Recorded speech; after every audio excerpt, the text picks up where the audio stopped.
Hello, and welcome to What is Jessica Reading Now, our February 2021 edition. Today, I'm going to be talking about the books I recently read. Normally, I talk about YA novels. I did read a few other things as well that I'm going to go over today too, because they could certainly be read in the YA age range, or they would also be great reads for anybody. So I thought I'd go over those as well. So I'm only going to touch on a couple YA books, but then the rest of it is going to just be some recent books that I are nonfiction and adult fiction books that I read. So the first one that I want to touch on is recently I read.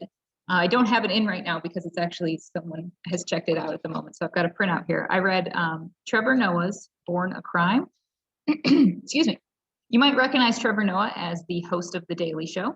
Excuse me. But this particular book, what I found interesting about it was that without his name and the picture on the front, you could have read the book and never known who he was. You would have never known that he was, a rather well-known celebrity now in the United States. Because this book takes place as he is a child growing up in South Africa at the end of apartheid. So the name is apt because as born a half white, half black child, he was literally a crime to be born. It was a crime for people of different races to have children. So for the first couple of years of his life, while apartheid was still happening, he had to be hidden, or he couldn't he couldn't be seen with his father, who was a Caucasian Swiss national. He and his mother often was not taken for his mother because he was lighter skinned than her. So for the first couple of years, he had to sort of be hidden because his parents could have been arrested for his very existence. So once apartheid ended, when he was about 5, he then goes into the fallout from that. Things didn't obviously change overnight. He also talks about what it is like to not really belong to one group or another, particularly in a country that had been very regimentally segregated by groups, and how he adapted to not feeling like he fit in anywhere. It was a enjoyable read. It was a funny read at times because he's a comedian, so he did make it quite entertaining at times, even when you were reading about things that were difficult subjects. It was really eye-opening for me because I knew nothing about South Africa during apartheid. I was woefully uneducated on the subject, so I personally like to read memoirs. I like people's personal experiences. This particular one I read in about a day, so it was very quick, and it was very page turning. So, and I would say that age-wise, this is in our adult biographies.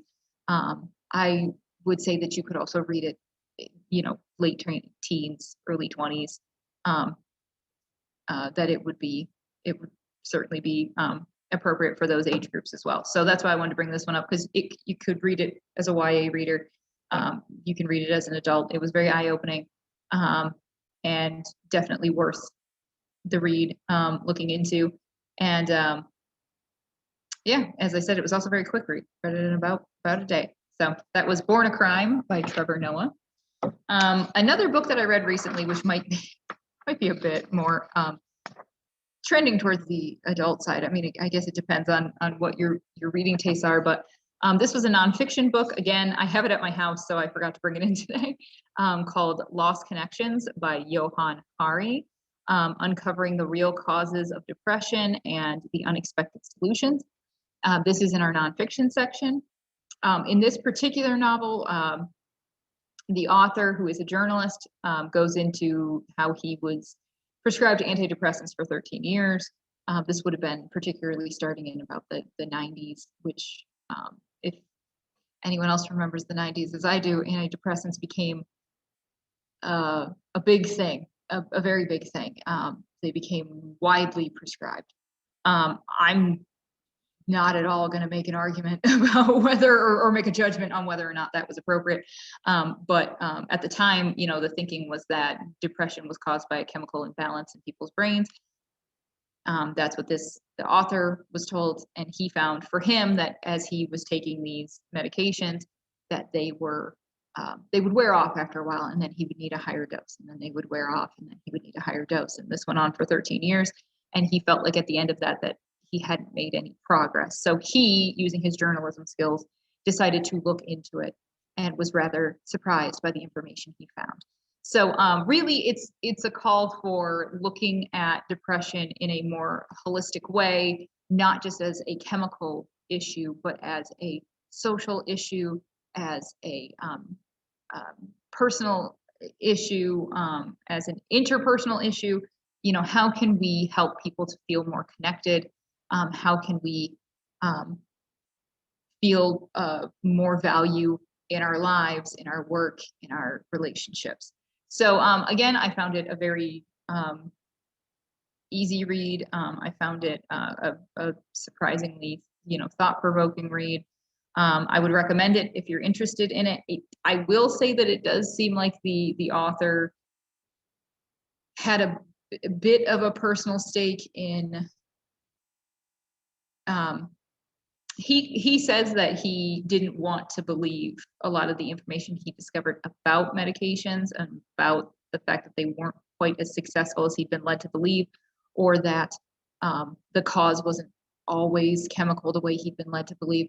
So it does seem like his take is, he's not outwardly anti-medications, but it does seem like that's his preferred take, is to not go the route of medication. So I'm not here to agree or disagree with that. I'm just letting people know that if that's something they're not interested in, then I would, you know, maybe pass this one by. But if you're maybe interested in either exploring that or seeing what other options are available, I would definitely recommend Lost Connections by Johann Hari.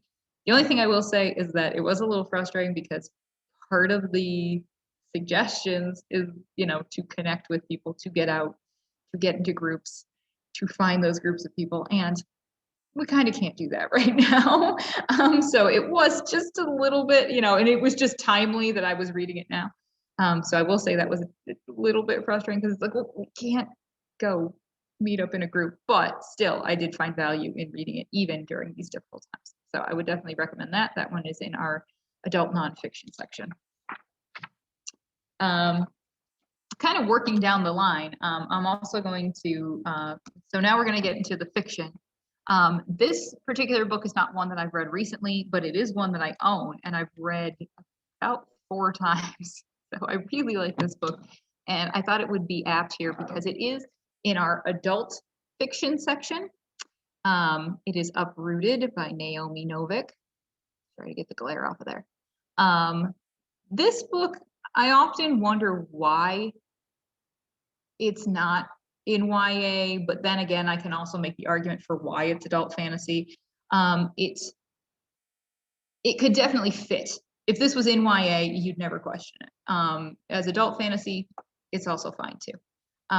This is a book based on Eastern European folklore. Is sort of the inspiration, I would say inspiration behind it, because it's not a fairy tale retelling, not at all. It's definitely just inspired though by those Eastern European tales. In particular, this one is supposed to be mostly inspired by the tale of Baba Yaga, who is a witch that is usually not always a villainous character, but she's a formidable character in as particularly like Russian folktale. In this case, I also felt like this was largely inspired by the sort of Western European tale of Beauty and the Beast. That was my take on it. But just to give you a quick rundown, in this world, in this fantasy world, there is a wizard named the Dragon who lives in a tower, and every 10 years he comes to the local villages and takes a girl to basically live in the tower with him and be his servant. Now there's some speculation as to what why he would want this young girl to come stay with him. And when our protagonist Agnieszka, who thinks she will never be chosen in a million years, is chosen, she is terrified and baffled and doesn't understand what is going on and what's happening.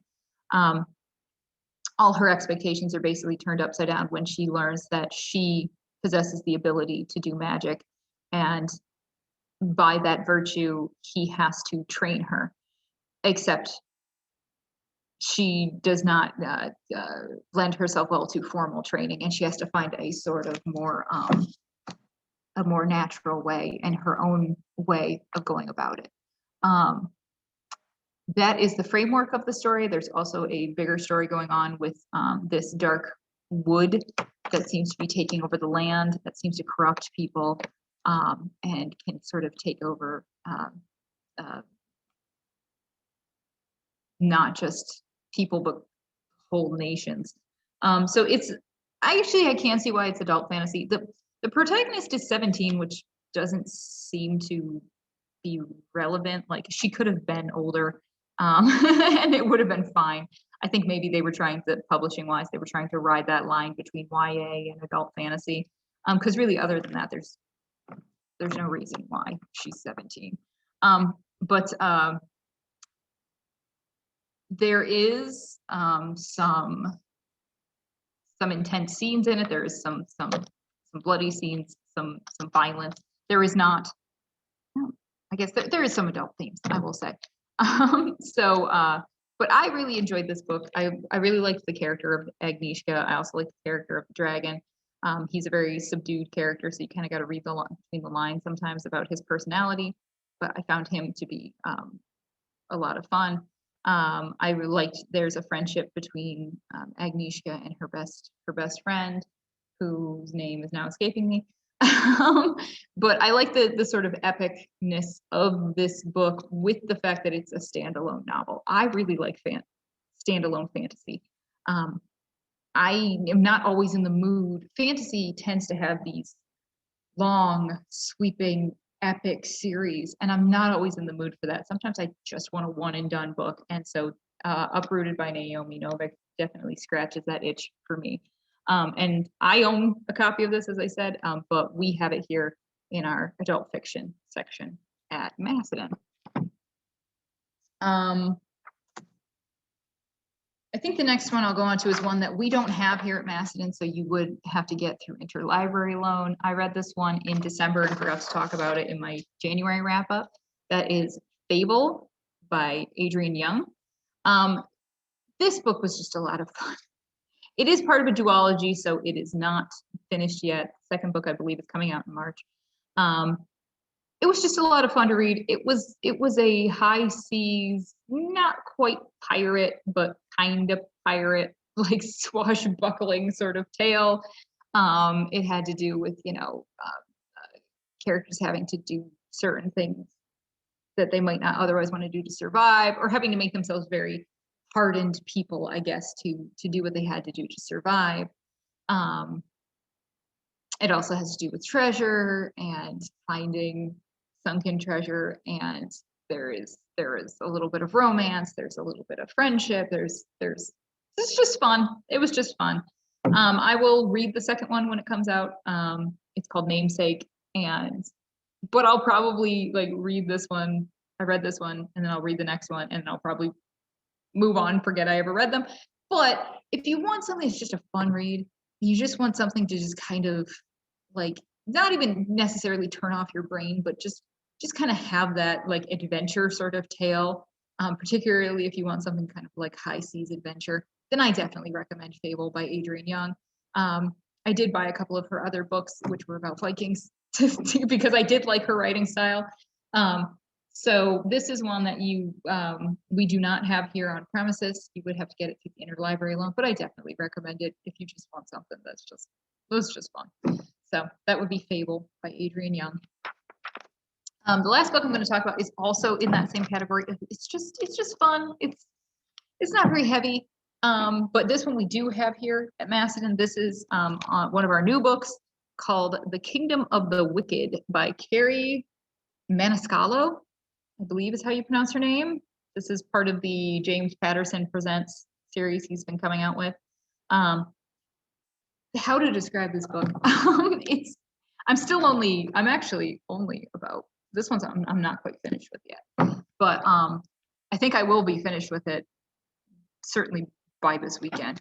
But The Kingdom of the Wicked is about a set of twin young women who are also witches. They are born into a family of Italian witches. This does take place in our world. It takes place in Italy. They don't really give you a time frame, but they do talk about people like writing, with ink from quills and ink pots, and you get the feeling that you're talking about, could be anywhere 1700s, 1800s, I guess. But they don't really nail down the time period. But when the main character, Amelia, finds her twin sister, Victoria, murdered, she is out for vengeance. And in doing so, unwittingly summons what she thinks is a demon and turns out to be one of the 7 princes of hell. So this is a book in which that's a thing. Hell is a thing, the devil is a thing, black magic is a thing, white magic is a thing. There are 7 houses of hell, which would be correlated to 7 deadly sins.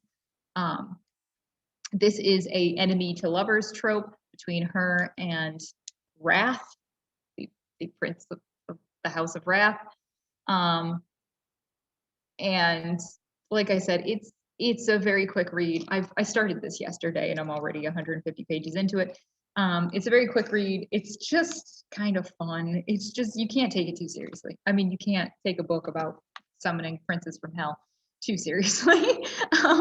And this is not the last book though. So I don't know how many books will be in this series. This author has another series called something about Jack the Ripper, which is also seems like, oh, they're telling me all the James Patterson ones. They're not telling me hers. Oh, okay, yes, Stalking Jack the Ripper. And then there's also in that series, Hunting Prince Dracula, Escaping from Houdini, Becoming the Dark Prince, and Capturing the Devil. So this Carrie Maniscalco has a niche of sort of these more gothic tales and these sort of grim gothic stories of these young women almost being detective-like and trying to track down a murderer. In this case, it's her twin sister's murderer. So it's a lot of fun. Like I said, it's just, you can't take it seriously. You can't get too serious about, people summoning shirtless, buff princes from hell. So it is very tropey. Tropes meaning like those things that you've kind of seen over and over and over again. You can almost kind of guess, but sometimes when you find those tropes that just work for you and you just love it, it's just a lot of fun. In this case, it's a little heavy-handed for me. It's a little like the guy showing up without a shirt on and he's got gold tattoos. Things like that was a little heavy for me, but still, I'm enjoying it. Like I said, I'll be done with it in the next day or two, and it's just fun. So this is on our new shelf. This is called Kingdom of the Wicked by Carrie Maniscalco. I would like to also look into her other series as well. So I'm not sure when the next book in this series is coming out, and I don't know how many of them there's going to be. It could be a duology in which there's just 2, or it could go more. So those are my recommendations. Those are my what Jessica read. I would recommend all of them. I didn't pick up anything that I put down recently and didn't finish. I'm definitely going to finish this one. So those are my current reads and my previous reads that I would say are just are very entertaining for, we're in the sort of depths of winter, and I know that's the hardest time of year for me to get through of here in upstate New York. I like to read stuff at that time that isn't very heavy, isn't too deep, you can just kind of find that entertainment. So again, I would recommend Kingdom of the Wicked by Carrie Maniscalco, Fable by Adrienne Young, which you would have to get through interlibrary loan. That's the only one we don't have here at Macedon. Uprooted by Naomi Novik, which is in our adult fiction section. If you want something more nonfiction, I would go with Lost Connections by Johann Hari. This is in our nonfiction section. And if you're looking for something more memoir, so a blending of story and nonfiction, I would definitely recommend Born a Crime by Trevor Noah. This is in our biography section. Currently checked out, but you can always place a hold on it. So those are my recommendations for February. Those are the things I read. I hope you guys are all having a happy, healthy, and safe time during these long winter days. And hopefully we'll get to see a little more sunshine as we start moving towards spring. So I hope you all had fun. I hope you found some new reads, and I will see you next time. Bye.